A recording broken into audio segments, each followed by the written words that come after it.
اعوذ باللہ من الشیطان الرجیم بسم اللہ الرحمن الرحیم۔ اب اس کے بعد یہ بڑی عظیم آیت جو آئی ہے توحید کی، اور اس کے بعد یہ بھی اپنی جگہ بڑی عظیم آیات ہیں حکمت اور فلسفہ دین کے اعتبار سے۔ اس کے بعد کچھ واقعات دیے جا رہے ہیں، حضرت ابراہیم علیہ السلام کی زندگی کا ایک واقعہ اور حضرت عزیر علیہ السلام کی زندگی کا واقعہ۔ الم تر الی الذی حاج ابراہیم فی ربہ ان آتاہ اللہ الملک، کیا تم نے دیکھا اس شخص کو جس نے کہ محاجہ کیا تھا، مناظرہ کیا تھا، حجت بازی کی تھی ابراہیم سے، اس وجہ سے کہ اللہ نے اسے بادشاہی دی ہوئی تھی۔ نمرود، یہ ذہن میں رکھیے کہ نمرود اصل میں لقب تھا، کسی کا نام نہیں تھا، جیسے فرعون مصر کے بادشاہوں کا لقب ہے۔ فرعونہ، نماردہ جو ہے یہ عراق کے بادشاہ تھے، بیبیلونیا۔ تو حضرت ابراہیم کی پیدائش بھی شہر ار میں ہوئی تھی، کہ جو بیبیلونیا کا ایک شہر تھا عراق کا، اور وہاں بادشاہت تھی نمرود کی۔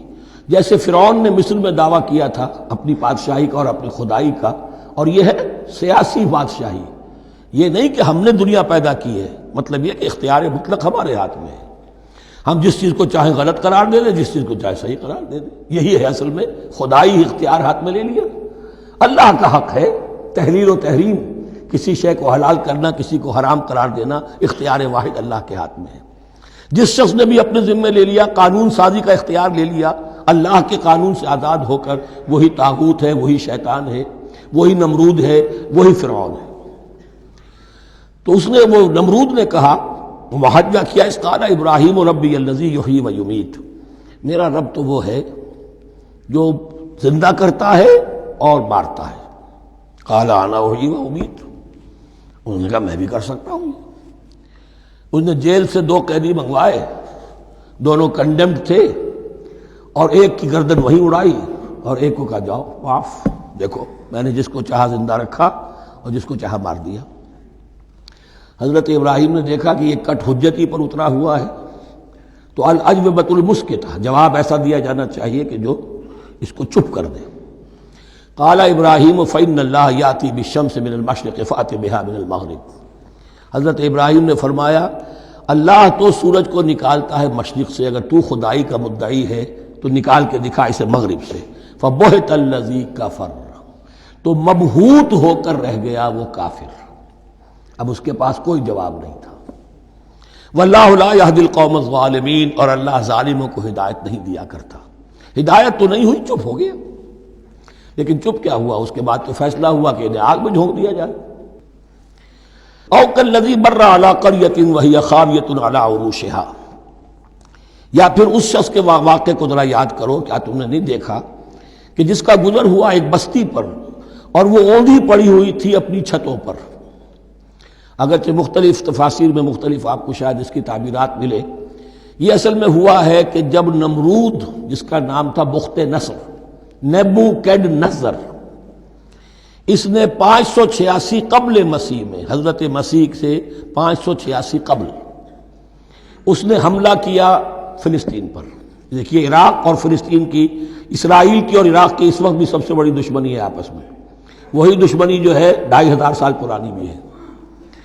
اس نے، وہ نمرود بابل، نیبوکیڈنیزر جس کا نام تھا، اس نے حملہ کیا، 12 لاکھ کی آبادی تھی، 6 لاکھ کو قتل کیا، اور 6 لاکھ کو بھیڑوں بکریوں کی طرح ہانکتا ہوا قیدی بنا کر لے گیا۔ 150 برس تک کیپٹیوٹی میں رہے ہیں یہ، اور یروشلم اجڑا رہا ہے، کوئی نفس نہیں، کوئی متنفس نہیں تھا، کوئی انسان نہیں، کوئی 2 اینٹیں سلامت نہیں چھوڑی۔ اسی وقت وہ ہیکل سلیمانی جو ہے وہ شہید کیا گیا، اور ان کے کہنے کے مطابق اس کے ایک تہخانے میں وہ تابوت سکینہ بھی تھا، جہاں ربائی ان کے موجود تھے، اور وہ ربائی بھی وہیں پر ان کی موت واقع ہوئی، اور تابوت سکینہ بھی ہے، اگر ان کا قول صحیح ہے۔ تو جس زمانے میں یہ اجڑی ہوئی بستی تھی، حضرت عزیر علیہ السلام کا گزر ہوا، انہوں نے دیکھا کوئی متنفس نہیں، تو انہوں نے کیا کہا، قال انا یحیی ھذہ اللہ بعد موتها، اللہ اس بستی کو اس کے اس طرح مردہ اور برباد ہو جانے کے بعد کیسے زندہ کرے گا؟ اب اس میں کیسے احیاء ہو سکتا ہے؟ دوبارہ کیسے اس میں لوگ آ کر آباد ہو سکتے ہیں؟ اتنی بڑی بربادی، اتنی تباہی، کوئی متنفس نہیں، کوئی 2 اینٹیں سلامت نہیں۔ فَأَمَاتَهُ اللَّهُ مِئَةَ عَامٍ ثُمَّ بَعَثَهُ، تو اللہ نے اس پر موت وارد کر دی 100 برس کے لیے اور پھر انہیں اٹھایا۔ قَالَ كَمْ لَبِثْتَ، سوال کیا کتنے عرصے رہے ہو یہاں۔ حضرت عزیر جو ہیں، چونکہ جو رینائسنس ہوا ہے تاریخ بنی اسرائیل میں، اس کے نقیب، اس کے اصل جو بنیاد ہے وہ یہ ہے۔ انہوں نے پھر اصلاح کی، جو زوال ان میں آیا تھا اخلاقی اور دینی، پھر یہ اٹھے کمر کس کر جب اللہ تعالیٰ نے یہ مشاہدات کرا دیے، اور پھر جا کر وہاں تبلیغ کی اور دعوت کی دی، اور وہ ان یہودیوں کے اندر جو کیپٹیوٹی میں تھے انہیں پھر اصل دین کی تعلیم دی، روح دین کو زندہ کیا، تو گویا کہ وہاں سے پھر ان کا احیاء ہوا ہے۔ کب لبثت، کتنے عرصے رہے ہوگے تم؟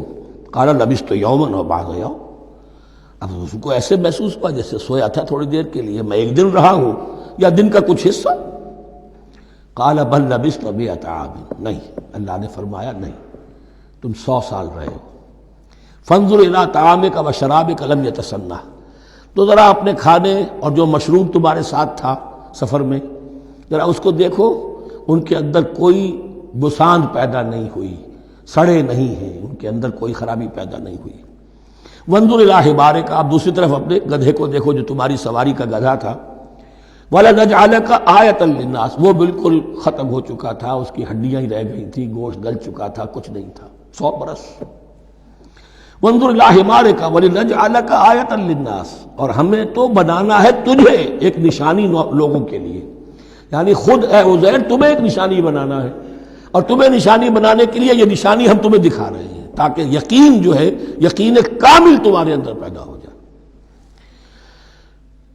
وانظر الی حمارک ولنجعلک آیۃ للناس وانظر الی العظام، اب دیکھو ان ہڈیوں کو، کیف ننشزھا، کیسے ہم انہیں اٹھاتے ہیں، ابھارتے ہیں، وہ ہڈیاں خود ابری اور جڑ کر کھڑی ہو گئی۔ ثم نکسوھا لحما، پھر دیکھو تمہاری نگاہوں کے سامنے اس کو گوشت پہناتے ہیں۔